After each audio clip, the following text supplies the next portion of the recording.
Assalamualaikum warahmatullahi wabarakatuh. Alhamdulillah rabbil alamin wassalatu wassalamu ala asyrafil anbiya wal mursalin wa ala alihi wa sahbihi nasta'in.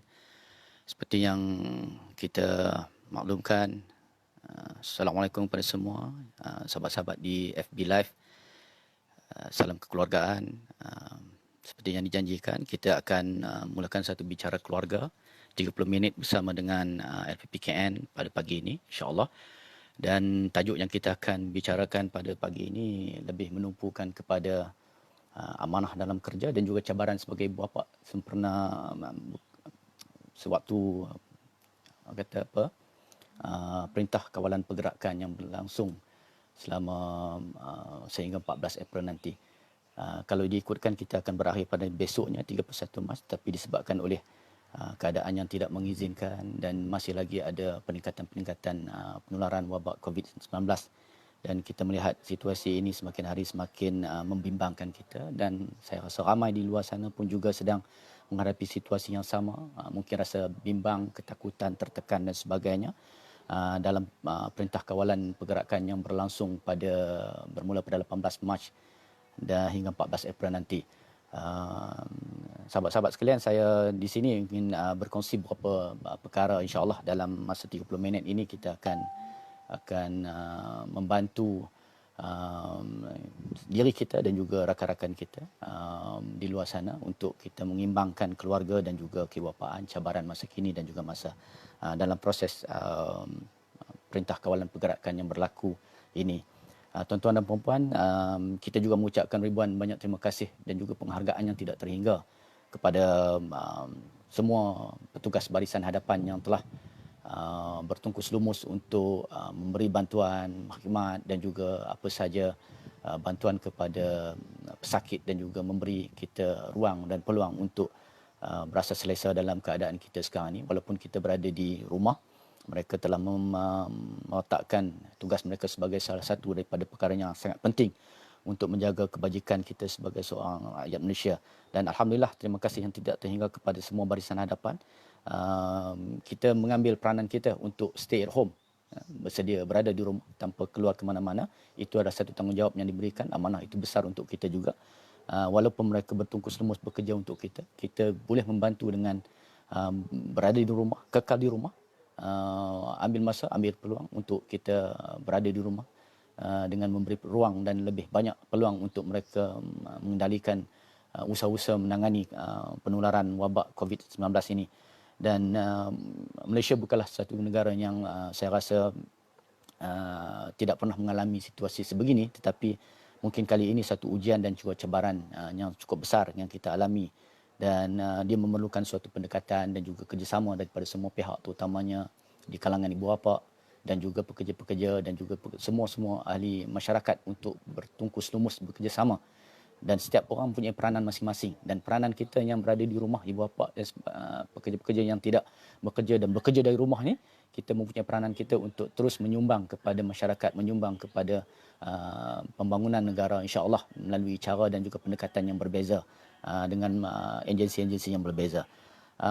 Apa yang kita akan berbicara hari ini, dia akan lebih menumpukan kepada bagaimana kita mengimbangkan keluarga dan juga kerjaya kita, bagaimana kita nak melakukan usaha-usaha untuk membina hubungan langsung di antara kerja kita dan juga ibu bapa.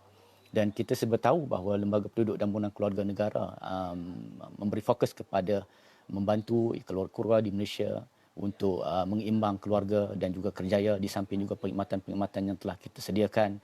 Walaupun kebanyakan premis-premis PKN ini tidak beroperasi pada ketika ini, tuan-tuan boleh mendapat perkhidmatannya di atas talian online, di mana kita juga menyediakan online counselling dan sebagainya untuk tuan-tuan mendapat khidmat nasihat ketika berada dalam perintah kawalan perkhidmatan.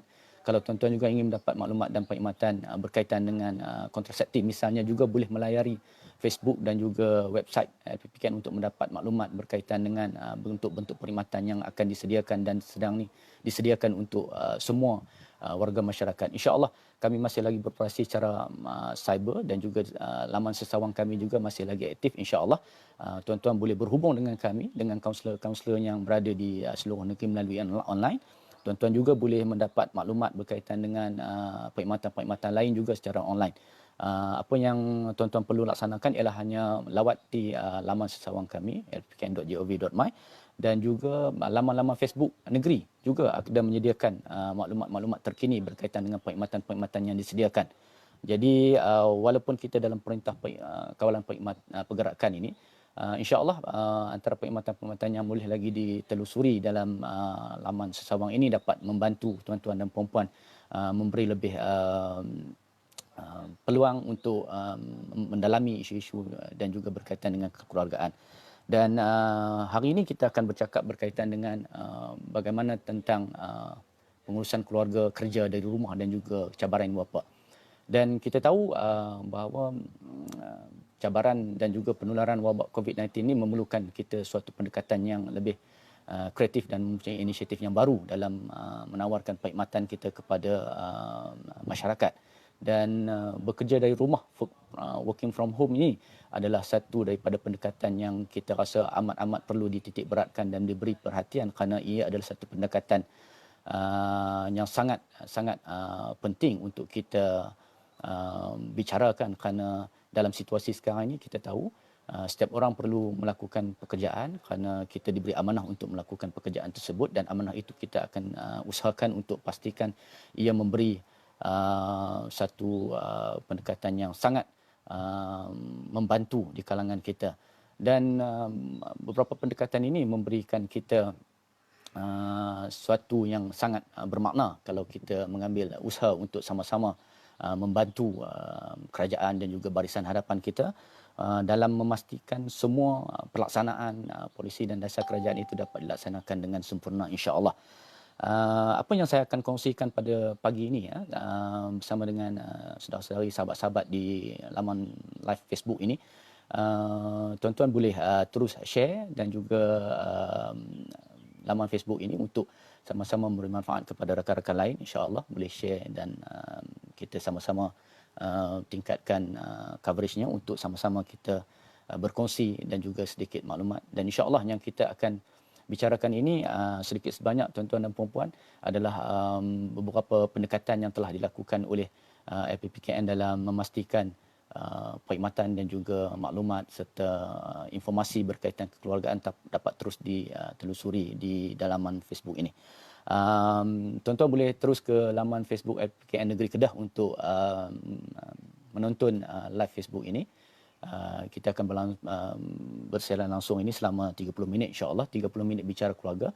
Dan saya bukanlah salah seorang sahaja yang akan bersiaran langsung ini, tetapi kita akan ada lagi beberapa siri yang akan turut bersama dalam bicara keluarga ini dari masa ke semasa dalam Perintah Kawalan Pergerakan ini dengan topik-topik yang berbeza berkaitan dengan cabaran kebapaan.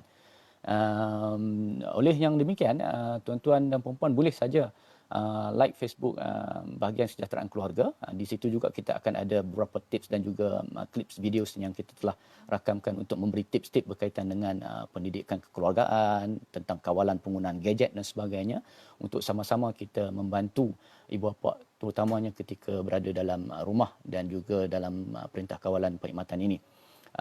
Apa yang kita cuba laksanakan ini adalah satu pendekatan untuk membantu ibu bapa dalam memberi penekanan kepada proses pendidikan dan juga penjagaan keluarga secara seimbang. Di samping kita bekerja dan juga kita melaksanakan tugas kita, kita juga harus mengimbangkan tentang peranan kita sebagai ibu bapa. Kalau kita melihat kepada tajuk yang kita akan bicarakan ini, keluarga dan kerjaya serta cabaran ibu bapa dalam perintah kawalan pergerakan ini, kita akan memfokus kepada dua bentuk cabaran lah. Kalau kita lihat ni ada dua cabaran yang utama. Satu, cabaran bekerja dari rumah. Satu lagi cabaran kepada ibu bapa. Cabaran ibu bapa mungkin lebih melihat kepada bagaimana peranan ibu bapa untuk memastikan perkembangan dan juga pengurusan rumah tangga itu dapat dilaksanakan secara sempurna. Dan cabaran bekerja dari rumah ini pun juga satu cabaran yang saya rasa perlu juga kita beri perhatian kerana ia adalah suatu benda yang sangat baru bagi kita, terutamanya bagi pekerja-pekerja di Malaysia ni. Sebelum ni kita pun tidak tergambar bagaimana pendekatan dan kaedah untuk kita melaksanakan kerja dari rumah. Dan bila berlakunya situasi begini, maka agensi, syarikat dan sebagainya mula untuk melihat suatu potensi baru dalam bekerja dari rumah ini. Dan ini pun memerlukan satu cabaran. Bagaimana kita nak menguruskan cabaran ini? Kita bermula dengan satu hadis sabda Rasulullah SAW, sesungguhnya Allah SWT suka apabila seorang itu melakukan suatu pekerjaan, ia akan melaksanakan dengan tekun, memperbaiki dan mempertingkatkan. Hadis riwayat Al-Baihaqi. Di sini tuan-tuan kita melihat bagaimana Rasulullah menjelaskan tentang Allah itu menyukai orang-orang yang bekerja dengan penuh amanah.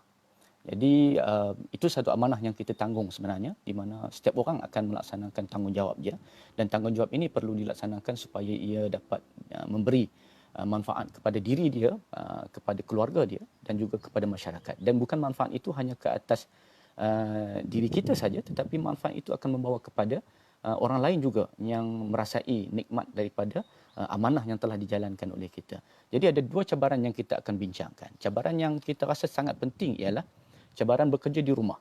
Ada dua cabaran yang saya sebutkan tadi. Pertama, kita sebut sebagai cabaran ibu bapa di rumah, melakukan tugas-tugas di rumah. Dan yang keduanya adalah cabaran bekerja dari rumah. Ada banyak perbezaan. Satu kerja dari rumah, satu lagi kerja rumah. Dan yang ketiga, nama dia kerjain dia. Dikerjain di rumah. Ini tiga benda yang berbeza tuan-tuan dan puan-puan. Satu, kerja dari rumah ni, kita kerja dari rumah, kita buat kerja kita dari rumah. Satu lagi kerja rumah, kerja-kerja yang kita buat di rumah. Yang satu lagi mungkinlah dikerjain di rumah ni, ini lain sikit. Kerana apa? Mungkinlah sebelum ni dia tak pernah duduk di rumah kan, tapi kali ini duduk di rumah lama kan, isteri suruh buat macam-macam, dia kena buat macam-macam. Itu dah dia kena kerjain di rumah tu kan, macam-macam, suruh ke pasar lah dia, suruh lipat baju lah dia, suruh basuh periuk lah dia. Itu mungkin satu segi kerja-kerja yang di rumah itu sebelum ini tidak pernah dilaksanakan, tapi sekarang ini dia kena laksanakan, dan sebagai satu kerjasama yang perlu dilaksanakan bersama. Dan kerja rumah ini adalah kerja-kerja yang kita laksanakan di rumah, yang kerja-kerja yang selalu biasanya dilaksanakan oleh isteri kita, yang kalau isteri kita suri rumah, maka dia usahakan seluruhnya, dan kita mungkin balik petang, makan dan sebagainya. Tetapi kali ini kita juga akan terpaksa melaksanakan kerja-kerja di rumah juga. Dan yang paling penting ialah kita nak fokus tentang kerja dari rumah. Bagaimana kita nak memberi satu makna kepada kerja di rumah ini, Stan, dan ia memberi suatu makna yang sangat penting untuk kita supaya kita dapat melaksanakan tugas kita dengan sempurna. Ada dua cabaran yang disebutkan tadi, ya? Kerja dari rumah, kerja rumah dan dikerjain rumah. Jadi hak dikerjain rumah ni sebenarnya dia lebih kepada toleransi bersama keluarga lah. Ya, kena fahamlah antara suami isteri, kena ada tolak ansur, jangan pula nanti selepas habis perintah kawalan pergerakan ni banyak pula pergi mahkamah syariah dan sebagainya kan. Ni tak puas seronok pula kan. Dan walaupun kita tahu duduk lama-lama ni kadang-kadang dia macam-macam lah. Dulu tengok pagi keluar, petang balik. Sekarang ni hari-hari tengok ni takut ada masalah pula lepas ni. Jadi cabaran-cabaran ni kita kena ambil perhatian, dan kita kena sama-sama laksanakan supaya memberi pendekatan untuk mengimbangkan tentang peranan suami, isteri dan juga anak-anak serta ahli keluarga. Kita masuk bab yang pertama dulu. Kita masuk bekerja dari rumah ini. Ini yang paling penting saya rasa, yang kita akan kongsikan dan akan bagi perhatian lebih, insya-Allah. Bagaimana kita nak menguruskan soal bekerja dari rumah ni? Pertama sekali kita kena menggariskan beberapa perkara ataupun ruang lingkup yang sangat penting, di mana ruang lingkup itu harus memenuhi kriteria kita untuk bekerja dari rumah. Pertamanya, antara yang paling penting ialah bila kita nak bekerja dari rumah ni, pertama yang paling asas kita perlu ialah kita nak kena pasti di mana tempat kita nak bekerja, sudut yang kita pilih untuk kita kerja. Dia tak boleh ikut terhadap kita je, ruang tamu, depan TV, bilik tidur dan sebagainya, meja makan. Dan kita kena allocate satu tempat khusus. Di manakah tempat yang khusus untuk kita bekerja? Dan tempat itu kita tetapkan sebagai satu tempat untuk kita jadi macam office kita sementara lah, kita duduk di rumah ni, di mana bila kita waktu bekerja kita akan pergi situ untuk kita laksanakan tugas-tugas kita. Dan sudut dan ruang itu kita boleh yalah, kalau nak bagi cantik, hiaskanlah dengan buku-buku dan sebagainya supaya nampak macam office kita sikit lah. Kalau tidak nampak macam pilih meja makan, nampak macam penuh dengan pinggan, penuh dengan gulai semalam sebagainya, tak menarik juga tempat tu kan. Ataupun sambil duk kerja kita duk makan nasi ayam ke nasi gulai semalam dan sebagainya, jadi dia tak cukup, tak menarik lah tempat kita. Cuba pilih satu tempat di mana tempat itu memberi keselesaan untuk kita bekerja dan mudah untuk kita berkomunikasi dengan rakan-rakan kita yang lain. Dan tempat itu kalau boleh dapatlah tempat yang lebih selesa supaya kita rasa lebih tenang dan senang untuk kita bekerja. Mungkin kalau saya secara peribadi, saya ada satu sudut khusus lah untuk saya letakkan laptop dan sebagainya, di mana di situ kita akan duduk dan juga melaksanakan tugas. Bila sampai waktunya kita akan berada di situ pada waktu tempoh kita bekerja. Dan live ni sebenarnya adalah salah satu daripada tempat di mana sudut yang saya selalu gunakan untuk saya laksanakan tanggungjawab saya dan tugas-tugas saya lah di rumah ni. Itu salah satu pendekatan. Kita kena ada surrounding itu dulu, mencipta persekitaran untuk bekerja itu dulu. Kerana sangat penting untuk ada persekitaran bekerja itu supaya kita merasai positif aura dalam kita bekerja. Kalau kita tidak menetapkan suatu sudut untuk kita bekerja, maka kita tidak mempunyai suatu matlamat khusus untuk di mana kita nak meletakkan diri kita sewaktu-waktu bekerja. Jadi kita mungkin boleh berada di mana-mana saja. Jadi itu akan menyebabkan kita tidak terfokus sangat untuk melaksanakan tanggungjawab kita di rumah. Dan yang kedua, yang sangat penting juga, saya rasa ialah kita kena ada masa untuk clock in dan clock out. Dan kita tahu kadang-kadang terganggu juga usaha kita ni untuk clock in dan clock out ni bila berada di rumah ni. Kita faham sajalah ada gangguan daripada anak-anak dan sebagainya, yang mungkin anak-anak yang besar tu mungkin dapat memahami tugas kita, tetapi bagi yang anak-anak kecil misalnya, mungkin dia juga akan memerlukan perhatian dan sebagainya. Dia akan mengambil pendekatan untuk mengganggu sikit yang kita boleh usahakan. Jadi sekurang-kurangnya kita ada masa tertentu untuk kita clock in dan kita clock out. Supaya kita nampak di mana tugas dan tanggungjawab kita pada waktu hari kita bekerja, dan juga hari yang kita cutilah, tapi hari yang kita bekerja itu kita ada satu clock in dan kita boleh clock out. Dan kita tahu sebenarnya tak semua orang yang boleh clock in on time dan clock out time in time juga. Mungkin dia boleh masuk lewat sikit dan sebagainya. Tapi yang paling penting ialah kita mempunyai masa yang kita tetapkan untuk kita melaksanakan tanggungjawab dan tugasan kita di rumah, tugas-tugas yang telah diberikan dan sebagainya. Dan yang ketiga, kita harus mempunyai satu senarai tugas yang kita laksanakan. Mungkin banyak agensi dan juga rakan-rakan lain, sahabat-sahabat daripada swasta dan sebagainya juga mempunyai senarai tugas yang telah ditetapkan oleh pihak majikan misalnya. Apa senarai-senarai tugas yang perlu dilaksanakan supaya mereka itu dapat memenuhi piawaian dan standard yang telah ditetapkan itu. Jadi senarai-senarai tugas itu perlu diperkemaskan dan dibuat senarai tugas yang mengikut berskala. Contohnya mungkin kita ada senarai tugas harian, senarai tugas mingguan dan sebagainya, untuk kita dapat laksanakan tugas kita itu dalam masa yang telah ditetapkan. Dan kita kena juga mempunyai deadline untuk semua pelaksanaan tugas kita itu, supaya kita tidak terheret dan keluar daripada rangkaian ataupun bidang yang telah kita tetapkan itu, supaya kita dapat fokus kepada kerja kita. Yang keempat, yang saya rasa juga penting ialah komunikasi kita dengan sahabat-sahabat dalam jabatan dan agensi dan juga syarikat misalnya, juga sangat penting ya, kerana sekarang ini WhatsApp menjadi medium dan medium komunikasi yang paling penting, di mana di situ nanti bos kita akan hantar tugasan dan sebagainya yang untuk dilaksanakan kepada kita. Dan kalau boleh jangan pula remove blue tick kan. Dia remove blue tick nanti dia bila bos hantar kita nampak tak ada blue tick, macam tak baca, tapi sebenarnya dia baca kan. Jadi waktu sekarang ni itu kena jagalah amanah tu kan. Jadi supaya kita tahu dan kita selalu respon dan tingkatkan komunikasi kita dengan kaki tangan dan juga penyelia-penyelia kita, supaya memaklumkan apa perkembangan yang telah dilaksanakan. Dan saya rasa WhatsApp group yang kita ada ni, WhatsApp group dalam perkhidmatan dan sebagainya, jabatan dan sebagainya ni, dia kena berfungsi pada ketika ini. Kita tak boleh lagi bergantung kepada bila individu itu ditelefon dan sebagainya, dan email dan sebagainya, baru kita nak respon dan sebagainya. Tapi WhatsApp group yang kita ada ni, kalau boleh kita kena communicate seberapa kerap yang mungkin untuk memastikan bahawa terutamanya kaki tangan juga penyelia dapat maklumkan atau mengetahui apa tugas-tugasan yang akan diberi dari masa ke semasa. Yang kelima, mungkin ini juga ada kesempatan untuk kita merangka dan juga melaksanakan satu pendekatan atau inisiatif yang baru dalam pendekatan program-program pelaksanaan program-program kita.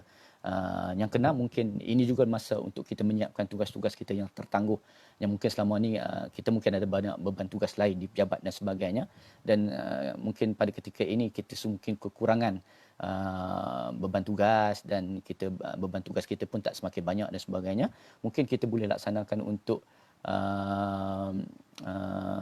kita dapatkan usaha untuk kita tambah baik program-program yang telah kita laksanakan.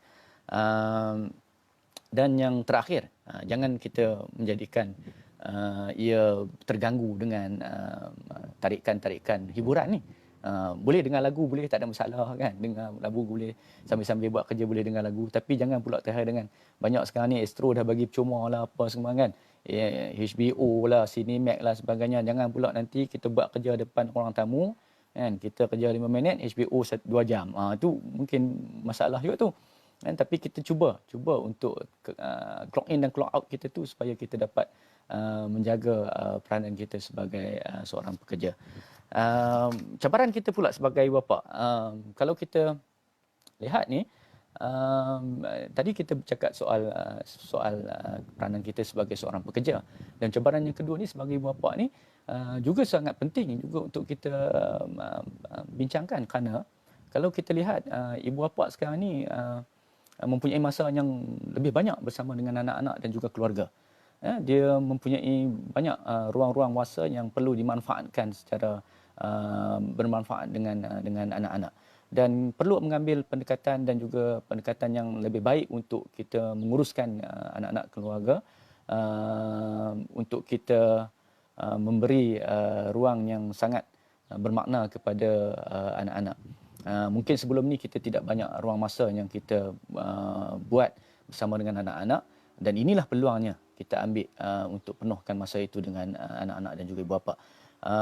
Cabaran sebagai ibu bapa ni yang sangat penting saya rasa ialah bagaimana nak menyediakan jadual perjalanan harian kepada anak-anak. Itu sangat memberi masalah lah kepada kita ni, sebab selama ini kita bangun pagi dan kita pergi kerja, anak kita ke sekolah dan dia akan balik malam, baru dia akan melaksanakan kerja rumah dan sebagainya, kerja sekolah dan sebagainya. Tetapi sekarang ini perubahannya semakin berbeza. Anak kita 24 jam depan mata kita, dan sangat sukar untuk kita menguruskan kalau kita tidak menyediakan jadual yang sebaiknya. Ada beberapa perkongsian di FB yang saya rasa sangat menarik untuk dikongsikan. Misalnya ada rakan-rakan di FB yang sudah menyediakan jadual tugas harian, jadual pembelajaran, jadual tugas rumah dan sebagainya. Mungkin itu satu pendekatan yang boleh kita laksanakan. Buat jadual secara bersama, bincang dengan anak-anak dan juga bincang dengan ahli keluarga, apa bentuk-bentuk kerja-kerja rumah dan juga kerja-kerja jadual sekolah yang perlu dilaksanakan. Mungkin sebelum ini kita banyak melepaskan tanggungjawab kita dalam soal pendidikan kepada sekolah saja, dan sekarang inilah kita boleh mengambil pendekatan untuk kita melihat bagaimana perkembangan anak kita dalam pendidikan, dan kita kena memantau anak-anak kita supaya dalam setiap jadual yang dilaksanakan itu dapat diuruskan dengan baik. Yang kedua, untuk ambil peluang dan kita melihat bagaimana penggunaan gadget ini dapat dipantau. Kerana kita faham ya, waktu sekarang ni Celcom bagi 1 GB free setiap hari kan, dan saya rasa banyak penawar-penawar dan juga syarikat-syarikat telefon ini menawarkan internet percuma dan sebagainya sepanjang tempoh Perintah Kawalan Perkhidmatan ini, dan ia juga takut membimbangkan kita bagaimana menguruskan gadget ni. Dan pastikan penggunaan gadget untuk pendidikan itu sangat baik, kerana kita tahu ada banyak laman web yang telah disediakan oleh guru-guru di sana, di Facebook dan sebagainya, untuk digunakan dan ditonton bagi menambahkan lagi pendekatan yang sangat memberangsangkan.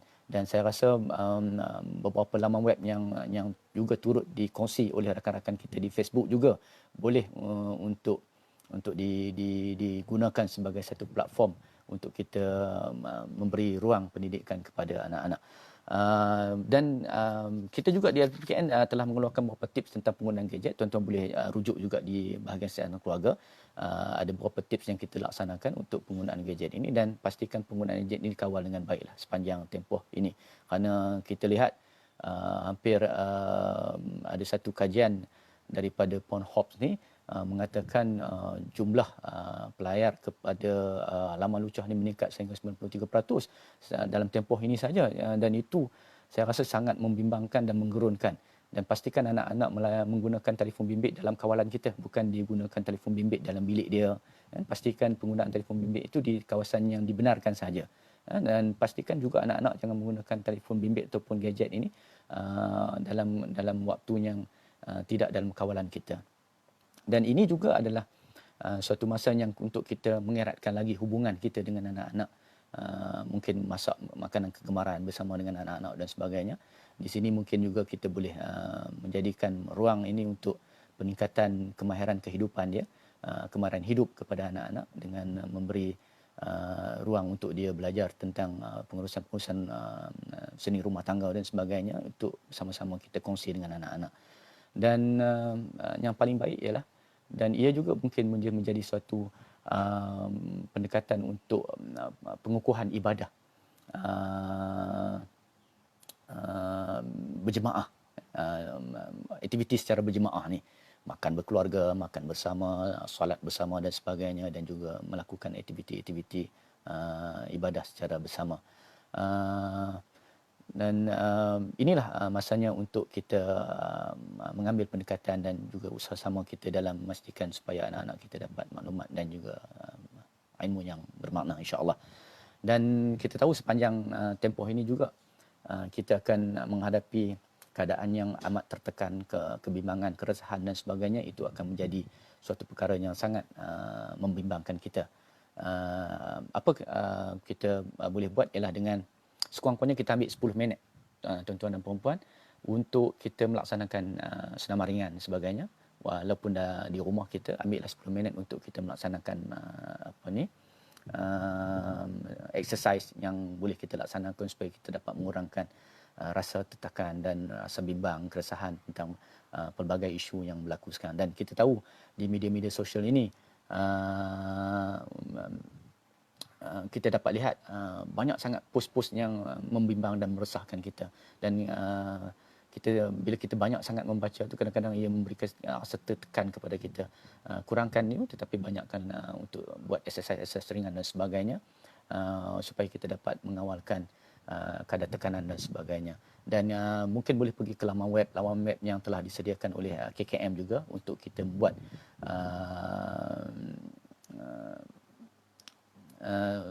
pendekatan supaya kita dapat menyukat tahap tekanan diri kita, dan kita boleh dapat mengawal situasi kita, insya-Allah. Dan mungkin juga inilah masa untuk kita memberi ruang yang lebih kepada keluarga, dan dalam pada masa sama kita juga boleh bekerja secara bersama, insya-Allah. Saya rasa itu yang dapat dikongsikan dalam masa 30 minit bicara keluarga ini. InsyaAllah kita akan melihat kepada beberapa tajuk-tajuk lain nanti, insyaAllah. Jika tuan-tuan dan puan-puan mempunyai cadangan, boleh pergi ke LPPKN Negeri Kedah, Facebook kami, di page LPPKN Negeri Kedah. Boleh cadangkan tajuk-tajuk yang tuan-tuan berminat untuk kita kupas secara bersama. Mungkin bukan daripada saya, mungkin juga kita akan bersama dengan sahabat-sahabat saya daripada negeri-negeri lain juga, yang juga akan kita telah sediakan beberapa tajuk-tajuk yang akan dikongsikan mengikut tarikh dan waktu, dan kita akan pastikan untuk post makluman ini secara berkala kepada tuan-tuan dan puan-puan. Dan jangan lupa untuk check out kita punya YouTube channel kita, YouTube BKK. pergi saja ke YouTube channel BKK. Di situ kita ada banyak tip-tip yang telah kita rakam dan kita post di situ. Dan tips-tips kekeluargaan sepanjang Perintah Kawalan Perkhidmatan ini akan diupdate di situ. Tuan-tuan boleh layari YouTube channel BKK, Bahagia Kesihatan Keluarga. Di sana ada banyak tips-tips yang telah kita post. Di samping juga Facebook Bahagia Kesihatan Keluarga. Tuan-tuan juga boleh pergi kepada page LPPKN Negara Kedah untuk melihat tips-tips yang telah kita bangunkan, insya-Allah. Saya rasa setakat itu saja. Terima kasih kepada yang melayari dan juga bersama dengan saya. Selama 45 orang views kalau lihat di sini, alhamdulillah. Ada 2-3 orang sahabat-sahabat saya, Puan Mahira Mahmud pun dah masuk di sini. Puan Zakiah dan juga 2-3 orang kawan-kawan saya. Ustaz Suriti pun masuk di sini. Terima kasih banyak atas sokongan, share untuk kita sama-sama dapat manfaat, insya-Allah, kepada rakan-rakan lain. Ada kawan-kawan lain juga yang saya sempat lihat tadi juga telah join di sini. Insya-Allah nanti kita akan bersama lagi dalam masa ke semasa. Kita doakan semoga cabaran dan juga ujian yang diberikan oleh Allah ni cepat berlalu. Dan ia bergantung kepada kita sebenarnya, sokongan kita. Kita beri bantuan kepada barisan hadapan yang telah bertungkus lumus untuk memastikan penularan wabak ini dapat terhenti. Dia bermula daripada kita untuk menghentikannya, dan dia juga bermula daripada kita untuk bertindak sebagai seorang masyarakat, insya-Allah. Semoga apa yang kita kongsikan ini memberi manfaat kepada semua, insya-Allah. Dan kita akan ada masa ke semasa kita akan teruskan bicara keluarga 30 minit ini daripada masa ke semasa nanti. Moga bertemu lagi, insya-Allah. Saya sudahi dengan wabillahi taufiq walhidayah. Wassalamualaikum warahmatullahi wabarakatuh. Salam kekeluargaan. Hingga bertemu lagi, insya-Allah.